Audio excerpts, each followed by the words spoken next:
We're at Coco Pazzo now. I'm here with my fellow Italian, the executive chef, Chris Macchia. And Chris, I just read a review headline that said, "Cuckoo for Coco Pazzo." So what makes this place so special? Well, I think the part of what makes it so special here is what we really try to focus on is really bringing to Chicago a true Italian experience. We do is try to buy the best ingredients we can and really focus on simple preparations. We have the opportunity to travel to Italy every year and kind of come up with recipes and develop our menu, and have the opportunity to work here and try to bring that feeling back to people in Chicago. So, yeah.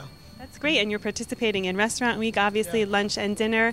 You've participated for the past 3 years. It's a great thing. Yeah, it's really great, too, and it's great for people that haven't been here before. We think it's a great opportunity for people that haven't been to the restaurant to come and check out what we do and kind of and get great value, too. And we've done it the past 3 years, and we're going to continue to do it, especially, in February. It's in restaurants, it is a little bit slower of a time, and since the economy is tough, it's, harder for people to get out. So it's kind of like everybody wins. We get to fill our restaurant. People get to go taste new food at other places, so it's really kind of something that everybody wins. Yeah, and I just had the opportunity to taste a few items to die for. They get the Italian thumbs up. Good. If you could explain a few of the items these items are going to be on the dinner menu, and then we can talk about the lunch menu. But first, I think the first thing I tried was the wild boar, but you can describe it better. Yeah, well, those are the 3 items that you saw are 3 dishes that we're going to have on our dinner menu during Restaurant Week. The first one was a really simple dish of soft polenta prepared with a wild boar ragu. And there's something that's all throughout Tuscany. It's something that, is people hunt in the wild there. So it's something that we always see when we're there. It's something that's like a staple at here and in our cafe. So we definitely we think it's a great representation of Tuscany and something that we do here. So we really wanted to feature that. And for cold February night to have a nice braised dish like that, it's scented with cinnamon and dried spices, and it's braised in red wine with rosemary. It's, it's just a really comforting kind of, warm dish to have, and it really represents our restaurant well. The next thing you tried is only going to be on our dinner menu as well, but it's a porcini-crusted monkfish fillet. So wild porcinis, of course, and all over Tuscany, especially in the fall and wintertime.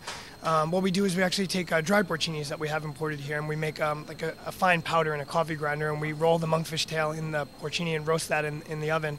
And then it's just really, thinly sliced and served with roasted mushrooms and butternut squash and leeks, and just, dressed with a little bit of olive oil and sea salt. And it's a really, really simple dish. It kind of, porcini helps bring out the natural flavor of the monkfish. It's more richer than a lot of other fish and kind of almost eats like meat.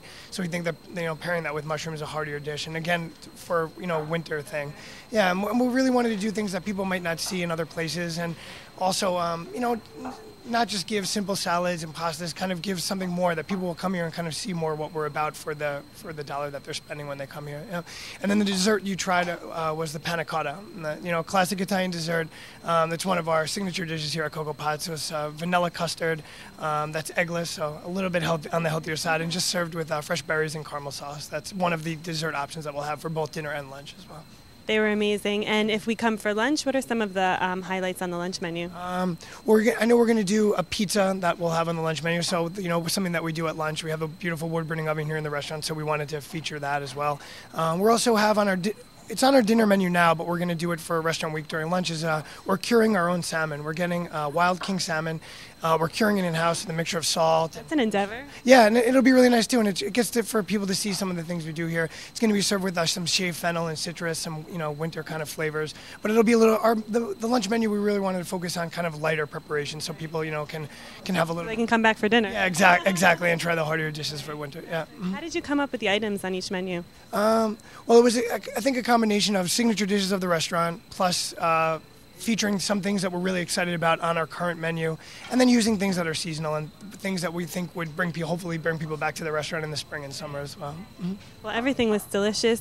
Again, it's Coco Pazzo. It's on Hubbard and Franklin, and you have to check it out. It gets my thumbs up for sure. It's delicious.